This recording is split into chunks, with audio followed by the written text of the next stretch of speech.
ወንዶች ወደፊት ስታገቡ ያገባችሁ በፍጹም ማድረግ የሌለብህ ነገር ማለት ካደረከው እንደምትሸነፍ እርግጠኛ ሆነ የምትገባበት ነገር ከሴቶች ጋር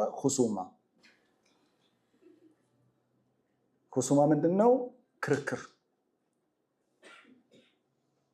ውስጥ ከሴቶች ጋር ከገባ they're gonna own you ለምሳሌ ሴቶች በአንድ የአራት አምስቱን የማሰብ በጣም ፍጥነት ብቃት አላቸው። አንተ ገገማን አንድ ላይ ነው ያለው። አንዱን እያሰብክ አምስት ስትመታ ፈረሳይታል ተለጎሙ በእንትን አንተ ተኩን ሀከዛ no argument እዛ ከገባ that's their field they know how it's there embedded in their nature وآتاكم من كل ما سألتموه ወዲያው ነው ምላስ ሪኩዌስት ከተደረገ መልስ የሚሰጣው። ስለዚህ አንተ ምንድነው የምታደርገው? you will give her love not argument ሁሱማን ትተህ ሁብ ላይ ትኩረት ታደርጋለህ ማለት ነው።